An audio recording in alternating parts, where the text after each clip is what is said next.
ਸਤਿ ਸ਼੍ਰੀ ਅਕਾਲ ਜੀ, ਮੈਂ ਹਾਂ ਗੁਰਜਤਿੰਦਰ ਸਿੰਘ ਰੰਧਾਵਾ। ਤੁਸੀਂ ਦੇਖ ਰਹੇ ਹੋ Punjab mail USA TV channel. US immigration and politics ਦਾ ਇਹ ਪ੍ਰੋਗਰਾਮ ਲੈ ਕੇ ਹਾਜ਼ਰ ਹਾਂ।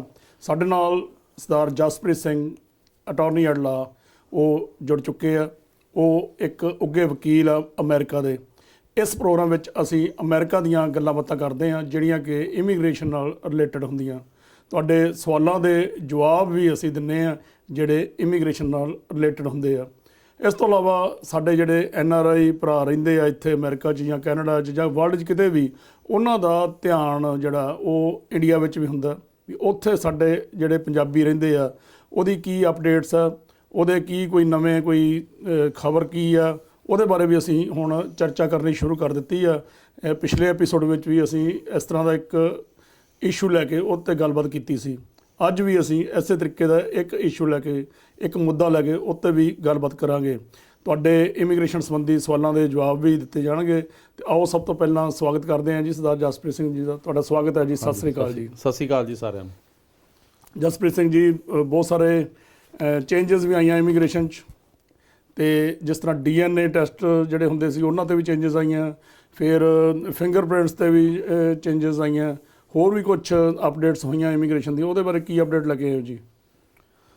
ਤੁਹਾਨੂੰ ਯਾਦ ਹੋਊਗਾ ਰੰਧਾਵਾ ਸਾਹਿਬ ਕਿ ਆਪਾਂ ਕਈ ਮਹੀਨੇ ਪਹਿਲਾਂ ਪ੍ਰੋਗਰਾਮ ਕੀਤਾ ਸੀ ਜੀ, ਜਦੋਂ ਟਰੰਪ ਸਰਕਾਰ ਸੀਗੀ ਅਮਰੀਕਾ ਦੇ ਵਿੱਚ।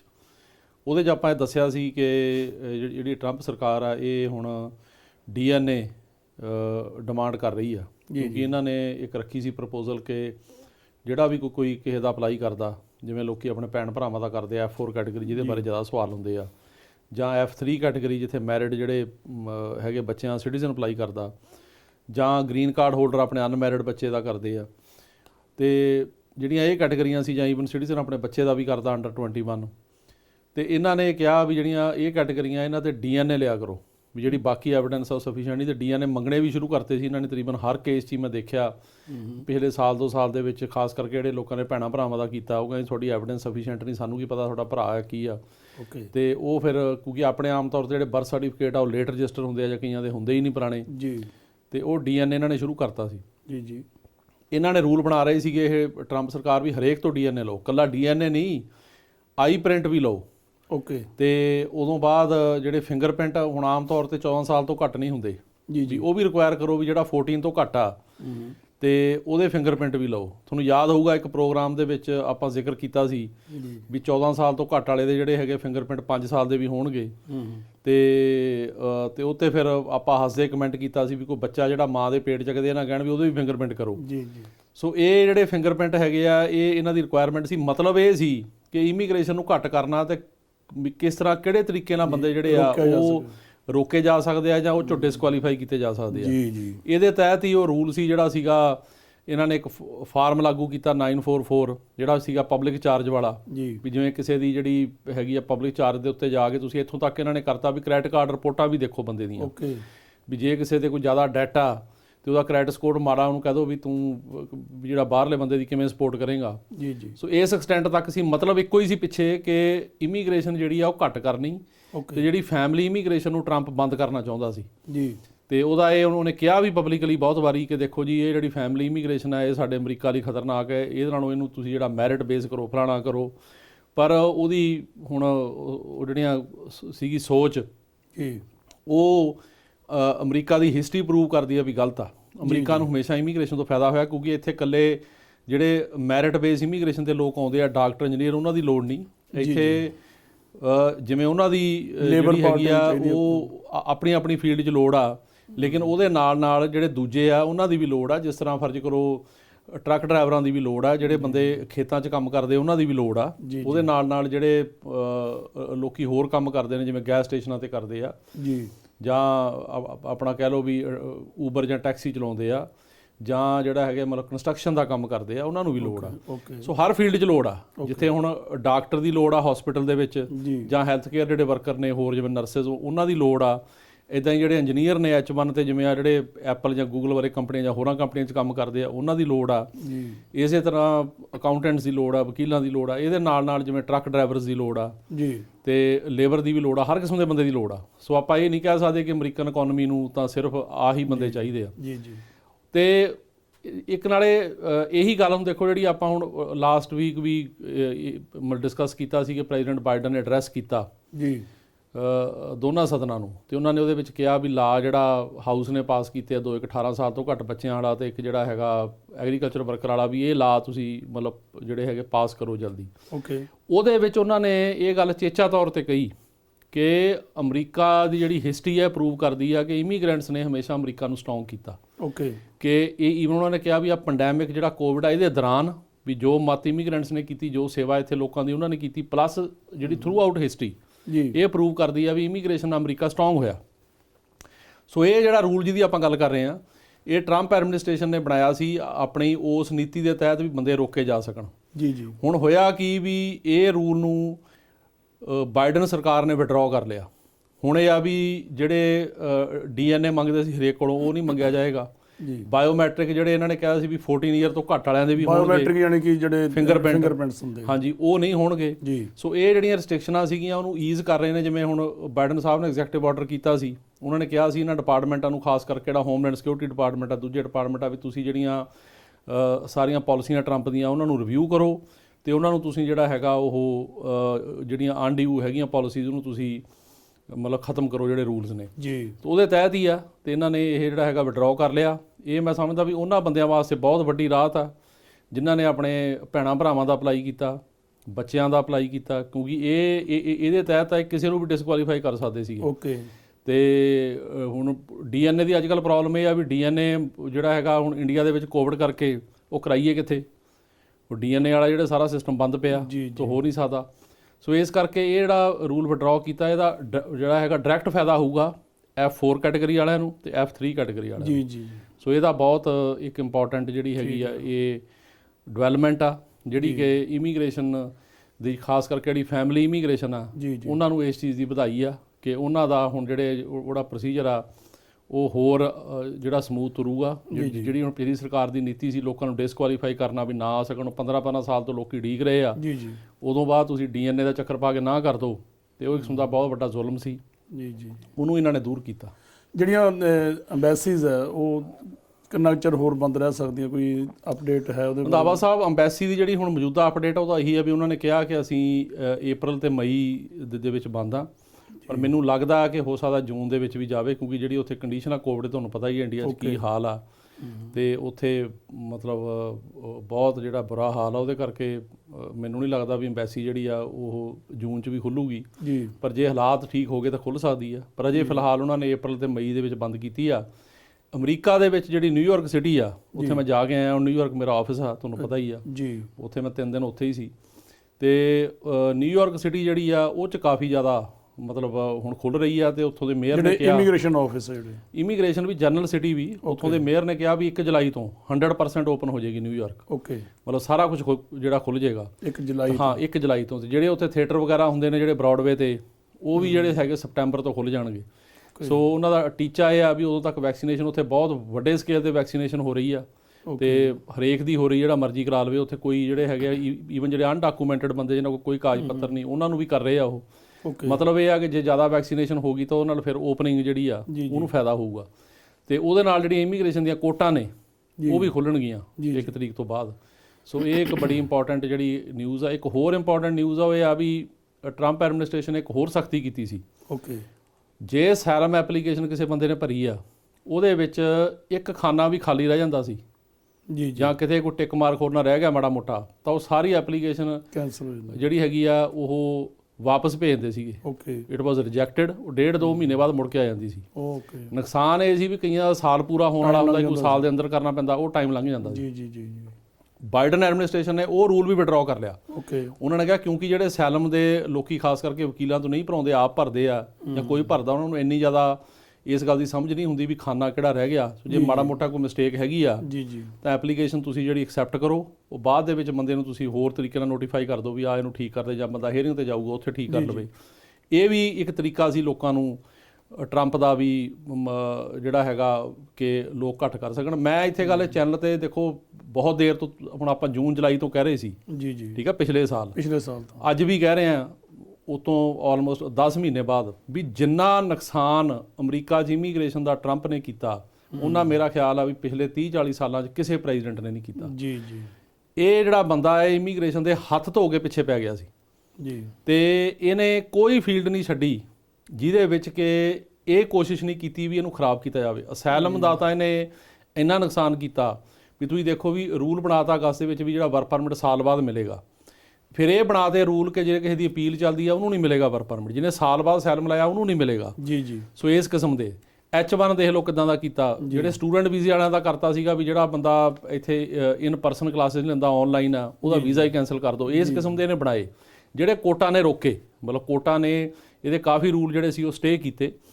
ਤੇ ਇਹ ਜਿਹੜਾ ਅਸਾਈਲਮ ਵਾਲਾ ਉਹ ਵੀ ਇਹਨੇ ਜਿਹੜੀ ਇਹਦੀ ਹੈਗੀ ਸਰਕਾਰ ਨੇ ਇਹੀ ਬਣਾਇਆ ਸੀਗਾ ਕਿ ਜੇ ਕਿਸੇ ਦੀ ਮਾੜੀ ਮੋਟਾ ਖਾਨਾ ਖਾਲੀ ਰਹਿ ਗਿਆ ਉਹਨੂੰ ਤੁਸੀਂ ਜੀ ਜੀ ਜਿਹੜਾ ਹੈਗਾ ਰਿਜੈਕਟ ਕਰ ਦਿਓ। ਕਿਹਦਾ ਸਾਲ ਤੋਂ ਓਵਰ ਹੋ ਗਿਆ ਤੁਹਾਨੂੰ ਕਹਿੰਦੇ ਹੁਣ ਤੇਰਾ ਸਾਲ ਲੰਘ ਗਿਆ ਬਈ। ਤੇ ਉਹ ਹੁਣ ਇਹਨਾਂ ਨੇ ਜਿਹੜਾ ਉਹ ਵੀ ਵਿਡਰਾਅ ਕੀਤਾ। ਇਹਨਾਂ ਨੇ ਕਿਹਾ ਵੀ ਜੇ ਖਾਨਾ ਕੋਈ ਖਾਲੀ ਰਹਿ ਵੀ ਗਿਆ ਤਾਂ ਕੋਈ ਗੱਲ ਨਹੀਂ, ਐਕਸੈਪਟ ਕਰ ਲਾਂਗੇ। ਸੋ ਬਾਈਡਨ ਐਡਮਿਨਿਸਟ੍ਰੇਸ਼ਨ ਬਹੁਤ ਵਧੀਆ ਕਰ ਰਹੀ ਆ। ਜੋ ਇਹਨਾਂ ਨੇ ਵਾਅਦਾ ਕੀਤਾ ਸੀ ਉਹਦੇ ਮੁਤਾਬਕ ਜਿਹੜੇ ਕਿ ਟਰੰਪ ਨੇ ਕਈ ਕਿਸਮ ਦੀਆਂ ਚੇਂਜਸ ਕੀਤੀਆਂ ਸੀ ਬੇਲੋੜੀਆਂ, ਉਹਨਾਂ ਨੂੰ ਠੀਕ ਕਰ ਰਹੇ ਜੀ। ਅਮਰੀਕਾ ਤੇ ਮੈਕਸੀਕਨ ਬਾਰਡਰ ਦਾ ਇਸ ਵੇਲੇ ਕੀ ਅਪਡੇਟ ਹੈਗਾ ਜੀ? ਇਸ ਤਰ੍ਹਾਂ ਰੰਧਾਵਾ ਸਾਹਿਬ ਆਪਾਂ ਨੂੰ ਇਹਦੇ ਬਾਰੇ ਸਵਾਲ ਵੀ ਬਹੁਤ ਆਉਂਦੇ ਆ, ਫੋਨ ਵੀ ਬਹੁਤ ਆਉਂਦੇ ਆ। ਪਹਿਲੀ ਗੱਲ ਤਾਂ ਮੈਂ ਇਹ ਗੱਲ ਸਾਰਿਆਂ ਨੂੰ ਕਹਿਣੀ ਚਾਹੂੰਗਾ ਵੀ ਇਸ ਤਰੀਕੇ ਨਾਲ ਜਿਹੜੇ ਬੰਦੇ ਬਾਰਡਰ ਲੰਘ ਕੇ ਆਉਂਦੇ ਗਲਤ ਆ, ਨਹੀਂ ਆਉਣਾ ਚਾਹੀਦਾ ਜੀ। ਆਪਾਂ ਹਰੇਕ ਪ੍ਰੋਗਰਾਮ 'ਚ ਹੀ ਕਹਿੰਦੇ ਆ ਕਿਉਂਕਿ ਇਹ ਨਾ ਤੁਹਾਡੀ ਜਿੱਥੇ ਜਾਨ ਨੂੰ ਖਤਰਾ, ਕਿਉਂਕਿ ਜਦੋਂ ਤੁਸੀਂ ਬਾਰਡਰ ਲੰਘ ਕੇ ਆਉਂਦੇ ਜਿਹੜੇ ਬੰਦੇ ਲੰਘਾਉਂਦੇ ਆ ਉਹਨਾਂ ਦੀ ਕੋਈ ਕ੍ਰੈਡੀਬਿਲਿਟੀ ਨਹੀਂ। ਤੁਹਾਨੂੰ ਪਤਾ ਹੀ ਆ ਕਿਸ ਕਿਸਮ ਦੇ ਬੰਦੇ ਉੱਥੋਂ ਲੈ ਕੇ ਆਉਂਦੇ ਆ। ਉੱਥੇ ਹੀ ਇਹ ਗੈਰ ਕਾਨੂੰਨੀ ਆ, ਕਾਨੂੰਨ ਦੇ ਖਿਲਾਫ ਆ, ਅਮਰੀਕਨ ਸਿਸਟਮ ਦੇ ਖਿਲਾਫ ਆ। ਸੋ ਇਹ ਨਹੀਂ ਹੋਣਾ ਚਾਹੀਦਾ। ਤੁਸੀਂ ਇਸ ਤਰੀਕੇ ਦੇ ਨਾਲ ਨਾ ਆਓ ਜੀ। ਪਰ ਜਿਹੜੇ ਬੰਦੇ ਆਉਂਦੇ ਆ ਉਹਨਾਂ ਦੇ ਵਿੱਚ ਇਹ ਹੈਗਾ ਵੀ ਜਿਹੜੇ ਫੈਮਿਲੀ ਨਾਲ ਆਉਂਦੇ, ਜਿਵੇਂ ਹੁਣ ਛੋਟੇ ਬੱਚੇ ਮਿਲਾਉਂਦੇ ਪੇਰੈਂਟਸ ਨਾਲ ਜਾਂ ਬੱਚੇ ਉੱਦਾਂ ਹੀ ਆਉਂਦੇ ਆ, ਉਹਨਾਂ ਨੂੰ ਇਹ 72 ਘੰਟੇ ਦੇ ਵਿੱਚ ਜੇ ਕੋਈ ਬਾਹਰ ਗਰੰਟਰ ਹੈਗਾ ਉਹਦੇ ਕੋਲ ਛੱਡ ਦਿੰਦੇ ਆ। ਉਹਨਾਂ ਦਾ ਕੋਈ ਆਮ ਤੌਰ 'ਤੇ ਬੌਂਡ ਵਗੈਰਾ ਵੀ ਨਹੀਂ ਹੁੰਦਾ, ਵਾਲਾ ਪੁੱਛ-ਗਿੱਛ ਨਹੀਂ। ਪਰ ਜਿਹੜਾ 18 ਸਾਲ ਤੋਂ ਉੱਪਰ ਆਉਂਦਾ, ਜਿਵੇਂ ਕੋਈ 19 ਸਾਲ ਦਾ ਆ ਗਿਆ, 22 ਦਾ, 23 ਦਾ, ਉਹਨਾਂ ਦੀ ਬਕਾਇਦਾ ਕ੍ਰੈਡੀਬਲ ਫੀਅਰ ਇੰਟਰਵਿਊ ਹੁੰਦੀ ਹੈ। ਜੇ ਉਹ ਪਾਸ ਕਰਦੇ ਆ ਉਹਨਾਂ ਦਾ ਫਿਰ ਬੌਂਡ ਵਗੈਰਾ ਹੁੰਦਾ। ਅੱਗੇ ਨਾਲੋਂ ਨਰਮੀ ਜ਼ਰੂਰ ਆ ਜੇ ਆਪਾਂ ਇਹਨੂੰ ਟਰੰਪ ਦੇ ਜਿਹੜਾ ਹੈਗਾ ਉਹ ਕਾਰਜਕਾਲ ਨਾਲ ਕੰਪੇਅਰ ਕਰੀਏ, ਪਰ ਫਿਰ ਵੀ ਅਜੇ ਜਿਹੜੀ ਹੈਗੀ ਸਖਤੀ ਹੈਗੀ ਆ ਤੇ ਇਸ ਤਰੀਕੇ ਨਾਲ ਨਹੀਂ ਆਉਣਾ ਚਾਹੀਦਾ। ਜੀ ਜੀ। ਇਹ ਤਾਂ ਹੋ ਗਈਆਂ ਬਹੁਤ ਸਾਰੀਆਂ ਅਪਡੇਟਸ ਜਿਹੜੀਆਂ ਕਿ ਇਮੀਗ੍ਰੇਸ਼ਨ ਨਾਲ ਸੰਬੰਧਿਤ ਸੀ, US ਇਮੀਗ੍ਰੇਸ਼ਨ ਨਾਲ। ਉਸ ਤੋਂ ਬਾਅਦ ਆਪਾਂ ਜੇ ਥੋੜ੍ਹਾ ਜਿਹਾ ਧਿਆਨ ਦਈਏ ਪੰਜਾਬ ਵੱਲ, ਕਿਉਂਕਿ ਸਾਡੇ ਜਿਹੜੇ ਇੱਧਰ ਪੰਜਾਬੀ ਰਹਿੰਦੇ ਆ ਉਹਨਾਂ ਦਾ ਬਹੁਤ ਜ਼ਿਆਦਾ ਧਿਆਨ ਜਿਹੜਾ ਪੰਜਾਬ 'ਚ ਖਾਸ ਕਰਕੇ ਰਹਿੰਦਾ, ਚਾਹੇ ਉਹ ਕਿਸਾਨੀ ਅੰਦੋਲਨ ਹੋਵੇ, ਚਾਹੇ ਕੋਟਕਪੂਰਾ ਗੋਲੀकांड ਹੋਵੇ, ਚਾਹੇ ਬਰਗਾੜੀ ਕਾਂਡ ਹੋਵੇ। ਕੋਟਕਪੂਰਾ 'ਚ ਜਿਹੜਾ ਪਿਛਲੇ ਜਿਹੜੀ ਕਮੇਟੀ ਸੈੱਟ ਕਮੇਟੀ ਸੀ ਉਹ ਡਿਸੋਲਵ ਕਰ ਦਿੱਤੀ ਗਈ, ਨਵੀਂ ਕਮੇਟੀ ਜਿਹੜੀ ਆ ਉਹ ਬਣਾਈ ਗਈ ਆ। ਉਹਦੇ ਬਾਰੇ ਕੀ ਅਪਡੇਟ ਹੈਗਾ ਜੀ? ਰੰਧਾਵਾ ਸਾਹਿਬ ਇਸ ਤਰ੍ਹਾਂ ਆ ਕਿ ਜਿਹੜੇ ਆਪਣੇ ਬਾਹਰ ਦੇ ਪੰਜਾਬੀ ਨੇ ਸਾਰੇ, ਤੇ ਆਪਣਾ ਸ਼ੋਅ ਲੋਕੀ ਇਹਨਾਂ ਮੁਲਕਾਂ 'ਚ ਬਹੁਤ ਦੇਖਦੇ ਆ, ਬਾਹਰ ਹੀ ਹੁਣ ਤਾਂ ਇੰਡੀਆ 'ਚ ਵੀ ਬਹੁਤ ਦੇਖਦੇ ਆ। ਉਹ ਪੰਜਾਬ ਦੀਆਂ ਘਟਨਾਵਾਂ ਨਾਲ ਮਤਲਬ ਬਹੁਤ ਜ਼ਿਆਦਾ ਜਿਹੜੇ ਹੈਗੇ ਚਿੰਤਤ ਵੀ ਹੁੰਦੇ, ਜੁੜੇ ਵੀ ਆ। ਤੇ ਜਿਵੇਂ ਹੁਣ ਬਾਹਰ ਜਿਹੜੀ ਵਾਈਡ ਆਪਾਂ ਕਹਿ ਲਈਏ ਸਪਰੈਡ ਸਪੋਰਟ ਹੈਗੀ ਆ ਕਿਸਾਨੀ ਅੰਦੋਲਨ ਦੀ, ਮੇਰਾ ਖਿਆਲ ਆ ਵੀ ਇੱਥੇ ਕੋਈ ਮੁਲਕ ਹੀ ਹੋਊਗਾ ਜਾਂ ਕੋਈ ਸ਼ਹਿਰ ਹੋਊ ਜਿੱਥੇ ਇਹਦੇ ਬਾਰੇ ਮੁਜ਼ਾਹਰਾ ਨਹੀਂ ਹੋਇਆ ਜਾਂ ਸਪੋਰਟ ਨਹੀਂ ਹੋਈ। ਸੋ ਸਾਰੇ ਸਪੋਰਟ ਕਰਦੇ ਆ, ਅਸੀਂ ਵੀ ਕੀਤੀ, ਆਪਾਂ ਵੀ ਕਰਦੇ ਆ। ਤੇ ਅਸੀਂ ਕਹਿੰਦੇ ਉਹਨਾਂ ਦੀਆਂ ਮੰਗਾਂ ਜਾਇਜ਼ ਨੇ ਤੇ ਇਹ ਜਿਹੜੀਆਂ ਮੰਗਾਂ ਨੇ ਇਹ ਬਿਲਕੁਲ ਜਿਹੜੀ ਹੈ ਕੇਂਦਰ ਸਰਕਾਰ ਧੱਕਾ ਕਰ ਰਹੀ ਆ। ਤੁਸੀਂ ਇੰਨਾ ਦੇਖ ਲਓ ਵੀ ਕੀ ਹਾਲਤ ਆ ਉੱਥੇ ਕੋਵਿਡ ਦੀ ਇੰਡੀਆ ਦੇ ਵਿੱਚ, ਅਜੇ ਵੀ ਉਹ ਮੰਗਾਂ ਨਹੀਂ ਮੰਨ ਰਹੇ। ਅਜੇ ਵੀ ਦਿਲੋਂ ਲੋਕੀ ਸੜਕਾਂ 'ਤੇ ਉੱਥੇ ਬੈਠੇ ਆ। ਇਹੋ ਜਿਹੇ ਟਾਈਮ ਦੇ ਵਿੱਚ ਤਾਂ ਕਹਿ ਰਹਿਣਾ ਚਾਹੀਦਾ ਵੀ ਇੰਨੀ ਜਿਹੜੀ ਹੈਗੀ ਆ ਉਹ ਐਪੀਡੈਮਿਕ ਫੈਲਿਆ ਹੋਇਆ, ਲੋਕ ਮਰ ਰਹੇ ਆ, ਤੁਸੀਂ ਭਾਈ ਆਪਣੇ ਘਰਾਂ ਨੂੰ ਜਾਓ ਤੇ ਇਹ ਅਸੀਂ ਆਪਣੇ ਕਾਨੂੰਨ ਵਾਪਸ ਲੈ ਲੈਂਦੇ ਆ ਤੇ ਜਦੋਂ ਹਾਲਾਤ ਠੀਕ ਹੋਣਗੇ ਤੁਹਾਡੇ ਨਾਲ ਜਿਹੜਾ ਬਹਿ ਕੇ ਵਿਚਾਰ ਕਰਾਂਗੇ ਤੇ ਕਾਨੂੰਨ ਦੁਬਾਰਾ ਬਣਾ ਲਾਂਗੇ। ਇਹ ਸਰਕਾਰ ਨੂੰ ਕਹਿਣਾ ਚਾਹੀਦਾ। ਇਹ ਕਹਿਣ ਦੀ ਬਜਾਏ ਉਹ ਆਪਣੀ ਗੱਲ ਤੇ ਅੜੇ ਆ, ਕੋਈ ਪਰਵਾਹ ਨਹੀਂ ਕਿ ਜਿਹੜੀ ਹੈਗੀ ਜਾਨਾਂ ਦੀ। ਸੋ ਦੇਖੋ ਇਹ ਹਾਲਾਤ ਨੇ, ਪਰ ਅਸੀਂ ਪੰਜਾਬੀ ਜਿਹੜੇ ਆ ਉਹ ਡਟ ਕੇ, ਕਿਉਂਕਿ ਇਨਸਾਫ ਪਸੰਦ ਆ, ਜਿੱਥੇ ਵੀ ਜ਼ੁਲਮ ਹੁੰਦਾ, ਜਿੱਥੇ ਬੇਇਨਸਾਫੀ ਹੁੰਦੀ ਆ ਉੱਥੇ ਅਸੀਂ ਪਹਿਰਾ ਦਿੰਦੇ ਆ।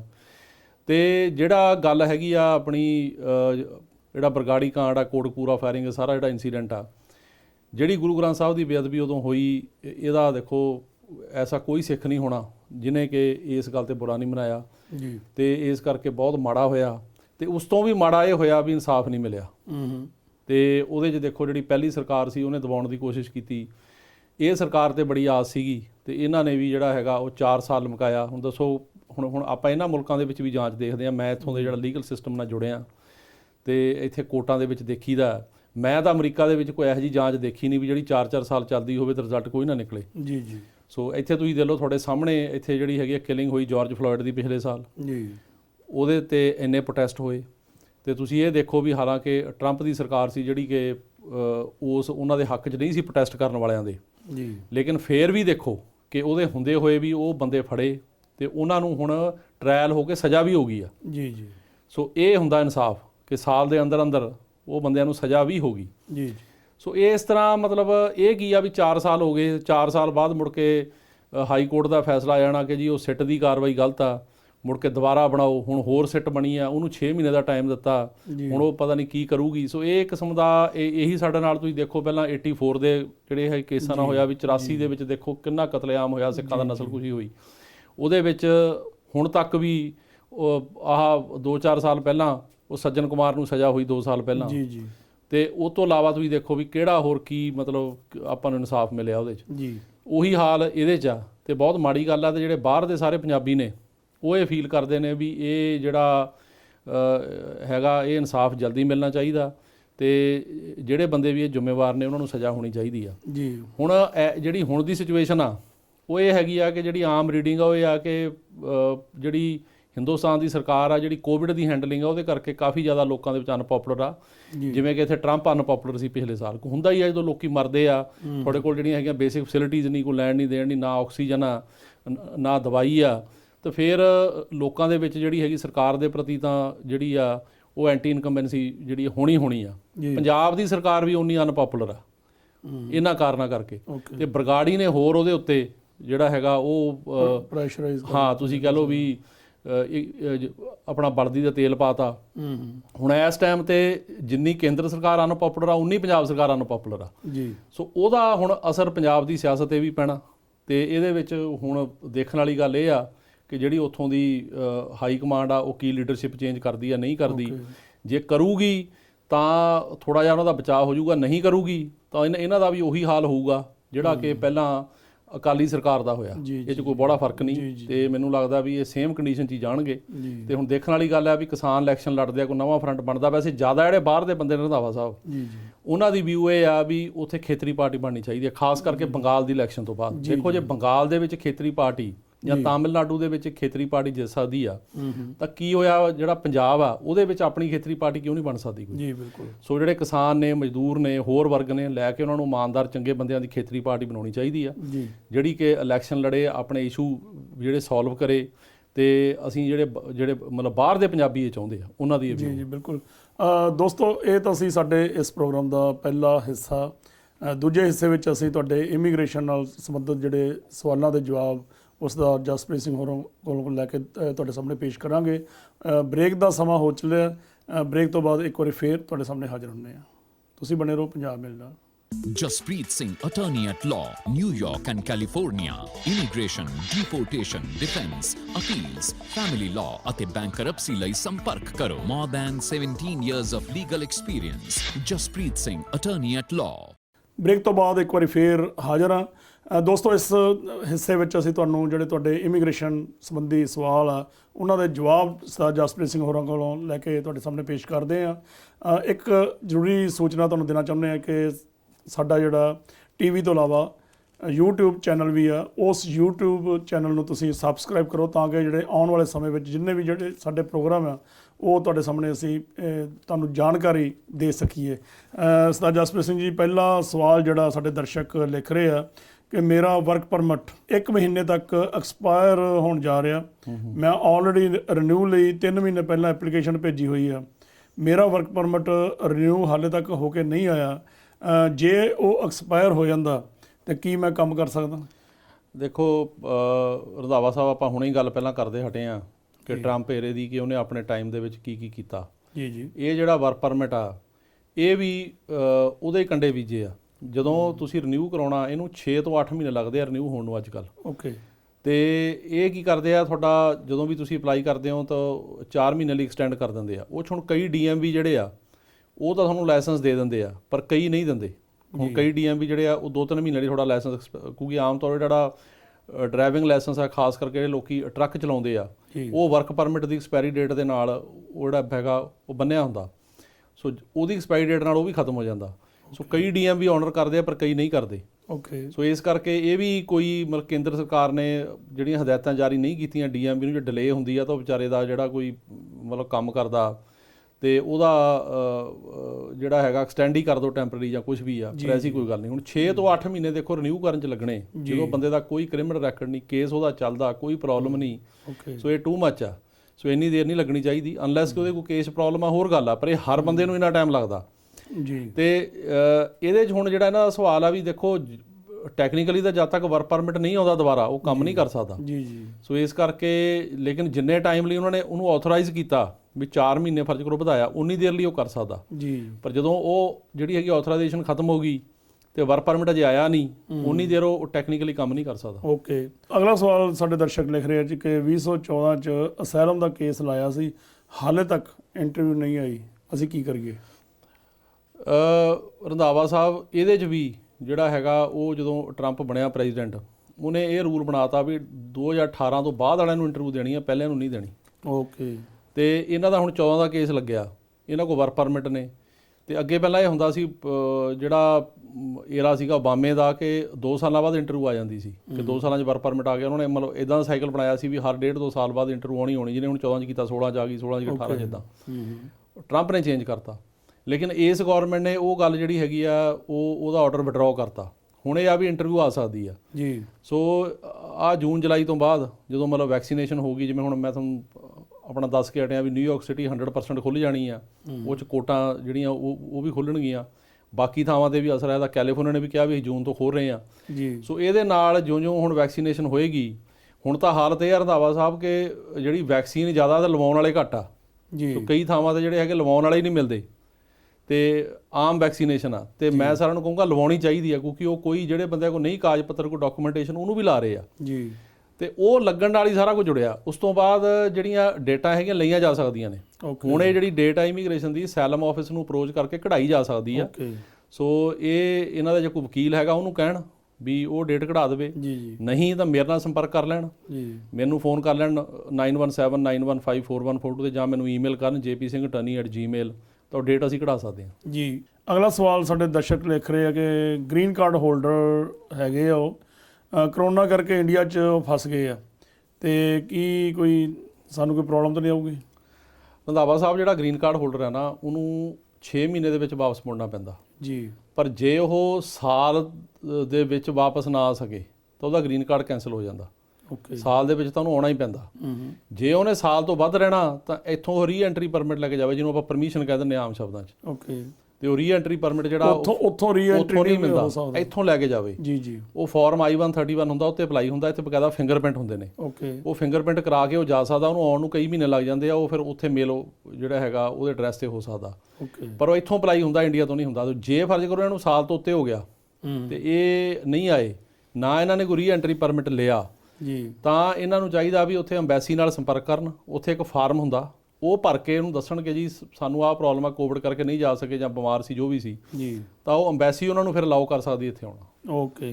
ਅਗਲਾ ਸਵਾਲ ਸਾਡੇ ਦਰਸ਼ਕ ਲਿਖ ਰਹੇ ਆ ਜੀ ਕਿ ਮੇਰੀ ਵਾਈਫ 2017 ਵਿੱਚ ਗ੍ਰੀਨ ਕਾਰਡ ਹੋਲਡਰ ਸੀ, ਉਸ ਵਕਤ ਉਹਨਾਂ ਮੇਰਾ I-130 ਅਪਲਾਈ ਕੀਤਾ ਸੀ।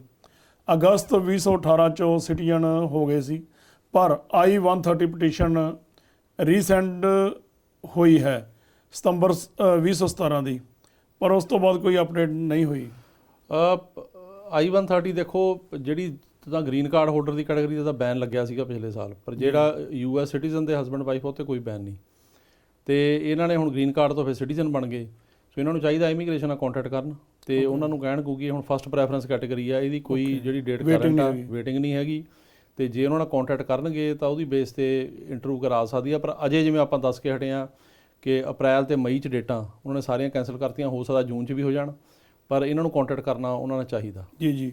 ਅਗਲਾ ਸਵਾਲ ਸਾਡੇ ਦਰਸ਼ਕ ਲਿਖ ਰਹੇ ਆ ਜੀ ਕਿ ਮੇਰੇ ਫਾਦਰ ਨੇ 2010 'ਚ ਸਿਟੀਜ਼ਨ ਬਣਨ ਤੋਂ ਬਾਅਦ ਮੇਰਾ ਅਪਲਾਈ ਕੀਤਾ ਸੀ, ਉਸ ਵਕਤ ਮੈਂ ਮੈਰਿਡ ਸੀ, ਫਿਰ ਮੇਰਾ ਡਿਵੋਰਸ ਹੋ ਗਿਆ, ਮੈਂ ਦੁਬਾਰਾ ਸ਼ਾਦੀ ਕਰ ਲਈ, ਤੇ ਇਹ ਚੇਂਜਸ ਕੀ ਇਹ ਚੇਂਜਸ ਕਰਵਾਈਆਂ ਜਾ ਸਕਦੀਆਂ? ਹਾਂਜੀ, ਕਿਉਂਕਿ ਜੇ ਤਾਂ ਫਰਜ਼ ਕਰੋ ਇਹਨਾਂ ਦੇ ਫਾਦਰ ਗ੍ਰੀਨ ਕਾਰਡ ਹੋਲਡਰ ਨੇ ਤੇ ਉਹਨਾਂ ਨੇ ਅਪਲਾਈ ਕੀਤਾ ਆਪਣਾ ਅਨਮੈਰਿਡ ਬੱਚੇ ਦਾ, ਮੈਂ ਦੱਸਦਾ ਨਾ, ਮੈਂ ਤੁਹਾਨੂੰ ਲਾ ਵੀ ਜੇ ਗ੍ਰੀਨ ਕਾਰਡ ਹੋਲਡਰ ਅਪਲਾਈ ਕਰੇ ਅਨਮੈਰਿਡ ਬੱਚੇ ਦਾ, ਉਹ ਮੈਰਿਡ ਹੋ ਜਾਵੇ ਤਾਂ ਉਹ ਪਟੀਸ਼ਨ ਖਤਮ ਹੋ ਜਾਂਦੀ ਹੈ।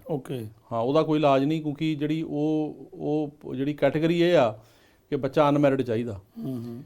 ਲੇਕਿਨ ਜੇ ਸਿਟੀਜ਼ਨ ਅਪਲਾਈ ਕਰੇ ਤੇ ਅਨਮੈਰਿਡ ਬੱਚੇ ਦਾ, ਤੇ ਉਹੀ ਬੱਚਾ ਬਾਅਦ ਚ ਵਿਆਹ ਕਰ ਲਵੇ ਤਾਂ ਉਹ ਪਟੀਸ਼ਨ ਕੈਂਸਲ ਨਹੀਂ ਹੁੰਦੀ, ਉਹ ਪਟੀਸ਼ਨ ਰਹਿੰਦੀ ਆ, ਉਹਨੂੰ ਸਿਰਫ ਅਪਗ੍ਰੇਡ ਕੀਤਾ ਜਾਂਦਾ, ਤਾਂ ਕਿ ਉਹ ਅਪਗ੍ਰੇਡ ਇੱਦਾਂ ਕੀਤਾ ਜਾਂਦਾ ਵੀ ਜਿਹੜਾ ਉਹਦਾ ਮੈਰਿਜ ਸਰਟੀਫਿਕੇਟ ਆ, ਉਹਦੀ ਵਾਈਫ ਦਾ ਬਰਥ ਸਰਟੀਫਿਕੇਟ, ਜੇ ਕੋਈ ਬੱਚੇ ਹੋਣ ਉਹਨਾਂ ਦੇ ਬਰਥ ਸਰਟੀਫਿਕੇਟ ਉਹਨੂੰ ਭੇਜੋ, ਨਾਲ ਦੀ ਨਾਲ ਉਹ ਨਾਲ ਐਡ ਅਪਗ੍ਰੇਡ ਹੋ ਜਾਂਦੀ ਆ। ਤੇ ਉਹ ਇਹ ਹੁਣ ਜੇ ਇਹਨਾਂ ਦਾ ਫਰਜ਼ ਕਰੋ ਹੁਣ ਪਹਿਲਾ ਵਿਆਹ ਨਹੀਂ ਚੱਲਿਆ, ਦੂਜਾ ਹੋ ਗਿਆ, ਉਹ ਚੱਲਦਾ ਕਈਆਂ ਦਾ, ਤਾਂ ਉਹ ਵੀ ਤੁਸੀਂ ਅਪਗ੍ਰੇਡ ਕਰਾ ਸਕਦੇ ਹੋ, ਉਹ ਜਦੋਂ ਮਰਜ਼ੀ ਐਡ ਕਰ ਸਕਦੇ ਹੋ, ਕੋਈ ਪ੍ਰੋਬਲਮ ਨਹੀਂ ਹੈਗੀ। ਹਾਂਜੀ। ਅਗਲਾ ਸਵਾਲ ਸਾਡੇ ਦਰਸ਼ਕ ਲਿਖਦੇ ਆ ਕਿ ਮੇਰੀ ਮਦਰ ਅਨਪੜ੍ਹ ਹੈ, ਕੀ ਉਹ ਸਿਟੀਜ਼ਨਸ਼ਿਪ ਲੈ ਸਕਦੇ ਹਨ? ਬਿਲਕੁਲ ਲੈ ਸਕਦੇ ਆ ਜੀ, ਕਿਉਂਕਿ ਇਸ ਤਰ੍ਹਾਂ ਆ ਕਿ ਜਿਹੜਾ ਸਿਟੀਜ਼ਨਸ਼ਿਪ ਹੈਗੀ ਆ N400 ਫਾਰਮ ਤੇ ਅਪਲਾਈ ਕਰਨਾ ਪੈਂਦਾ ਜੀ, ਤੇ ਇਹਦੇ ਦੋ ਤਰੀਕੇ ਆ। ਇੱਕ ਤਾਂ ਤਰੀਕਾ ਇਹ ਆ ਵੀ ਤੁਸੀਂ ਅਪਲਾਈ ਕਰੋ, ਤੁਹਾਨੂੰ ਜੇ 5 ਸਾਲ ਹੋ ਗਏ ਇੱਥੇ ਰਹਿੰਦੇ ਨੂੰ, ਕੋਈ ਕ੍ਰਿਮੀਨਲ ਰੈਕਡ ਨਹੀਂ, ਤੇ 5 ਸਾਲਾਂ 'ਚੋਂ 2.5 ਸਾਲ ਤੁਸੀਂ ਇੱਥੇ ਰਹੇ ਆ, ਤਾਂ ਤੁਹਾਡਾ ਟੈਸਟ ਹੁੰਦਾ ਹਿਸਟਰੀ ਦਾ, ਇੰਗਲਿਸ਼ ਦਾ, ਸਿਵਿਕਸ ਦਾ, ਉਹ ਟੈਸਟ ਤੁਸੀਂ ਦੇ ਸਕਦੇ ਹੋ।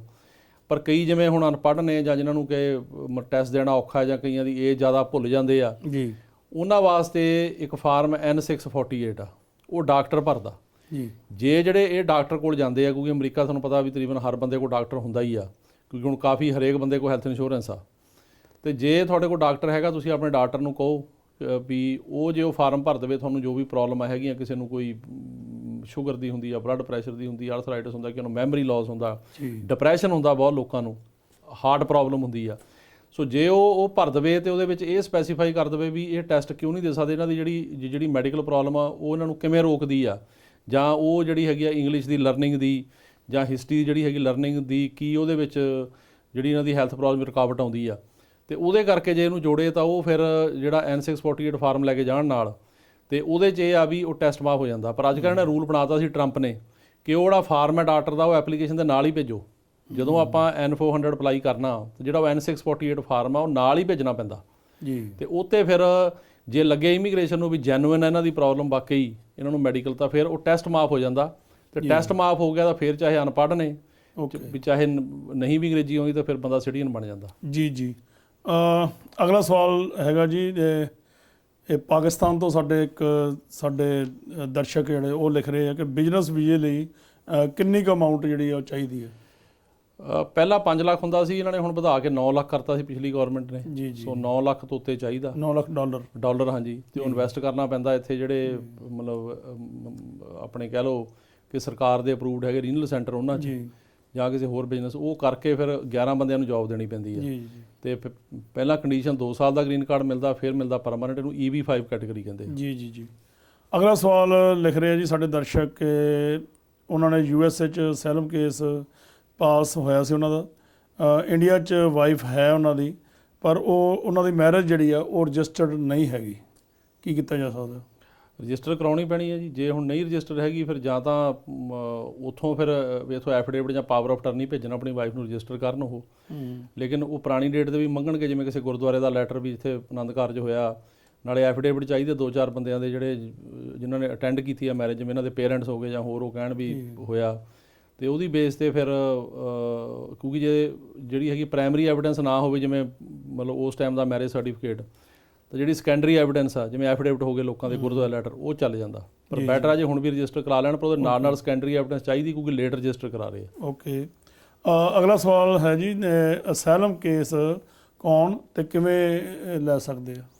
ਅਸਾਈਲਮ ਦੇ 5 ਗਰਾਊਂਡ ਹੁੰਦੇ ਆ ਰੰਧਾਵਾ ਸਾਹਿਬ, ਉਹਨਾਂ ਵਿੱਚ ਗਰਾਊਂਡ ਆ ਪੋਲੀਟੀਕਲ ਓਪੀਨੀਅਨ, ਰੇਸ, ਰਿਲੀਜਨ, ਤੇ ਫਿਰ ਉਦੋਂ ਬਾਅਦ ਜਿਹੜਾ ਹੁੰਦਾ ਜਿਹੜੀਆਂ ਲੇਡੀਜ਼ ਵਗੈਰਾ 'ਤੇ ਜ਼ੁਲਮ ਹੁੰਦਾ ਉਹ ਆ। ਇੱਦਾਂ ਮਤਲਬ 5 ਗਰਾਊਂਡ ਨੇ, ਤੇ ਉਹ 5 ਗਰਾਊਂਡਾਂ ਦੇ ਵਿੱਚ ਜੇ ਤੁਹਾਡਾ ਕੇਸ ਆਉਂਦਾ ਵੀ ਤੁਹਾਨੂੰ ਜੇ ਤਾਂ ਧਰਮ ਦੇ ਨਾਂ 'ਤੇ ਵਿਤਕਰਾ, ਜਿਵੇਂ ਕੋਈ ਅਫਗਾਨਿਸਤਾਨ ਜਾਂ ਪਾਕਿਸਤਾਨ 'ਚ ਸਿੱਖ ਹੋਵੇ ਜਾਂ ਹਿੰਦੂ ਹੋਵੇ, ਉੱਥੇ ਜੋ ਹੁੰਦਾ ਆਪਾਂ ਨੂੰ ਪਤਾ ਹੀ ਆ।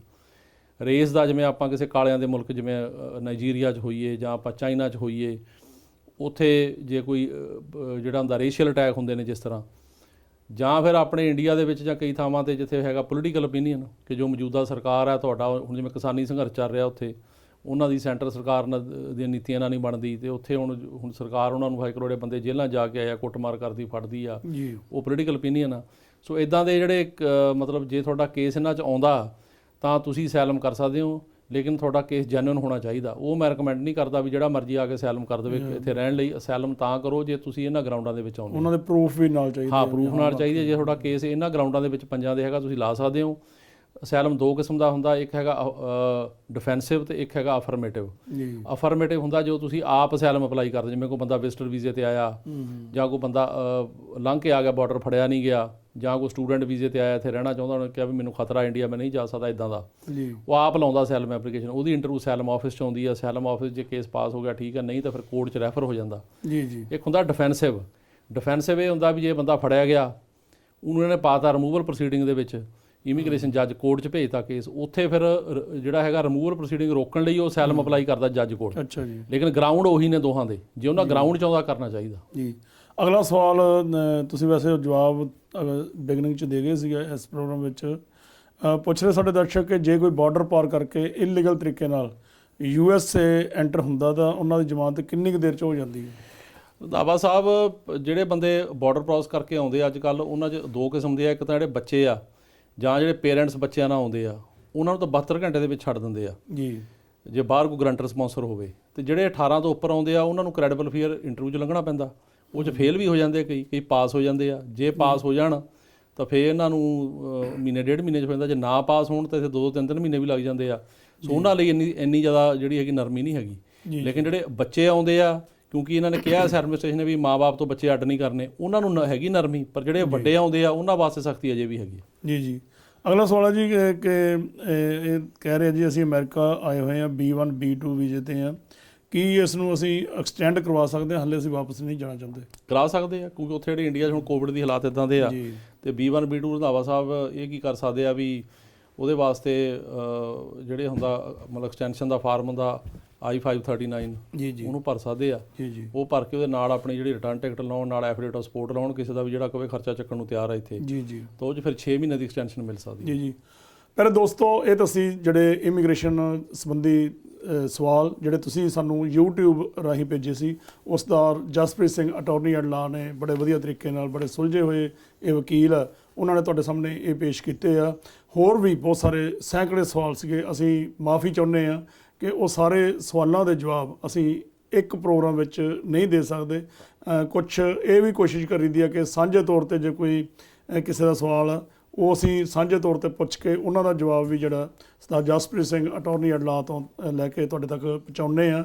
ਤੁਹਾਡਾ ਵੀ ਕੋਈ ਸਵਾਲ ਹੋਵੇ ਇਮੀਗ੍ਰੇਸ਼ਨ ਸੰਬੰਧੀ, ਅਮਰੀਕਨ ਇਮੀਗ੍ਰੇਸ਼ਨ ਸੰਬੰਧੀ ਹੋਵੇ, ਉਸ ਨੂੰ ਤੁਸੀਂ YouTube ਚੈਨਲ ਜਿਹੜਾ ਕਿ ਪੰਜਾਬ ਮੇਲ USA ਦੇ ਨਾਂ 'ਤੇ ਹੀ ਆ, ਉਹਦੇ ਵਿੱਚ ਤੁਸੀਂ ਉਹਨੂੰ ਸਬਸਕ੍ਰਾਈਬ ਕਰੋ ਅਤੇ ਆਪਣਾ ਸਵਾਲ ਲਿਖੋ। ਅਸੀਂ ਕੋਸ਼ਿਸ਼ ਕਰਾਂਗੇ ਕਿ ਅਗਲੇ ਪ੍ਰੋਗਰਾਮ ਵਿੱਚ ਉਸ ਸਵਾਲ ਦਾ ਜਵਾਬ Sardar Jaspreet Singh attorney at law ਤੋਂ ਲੈ ਕੇ ਤੁਹਾਡੇ ਤੱਕ ਪਹੁੰਚਾਈਏ। ਉਮੀਦ ਕਰਦੇ ਹਾਂ ਕਿ ਅੱਜ ਦਾ ਇਹ ਪ੍ਰੋਗਰਾਮ ਤੁਹਾਨੂੰ ਪਸੰਦ ਆਇਆ ਹੋਵੇਗਾ। ਅਗਲੇ ਹਫਤੇ ਫੇਰ ਮਿਲਾਂਗੇ।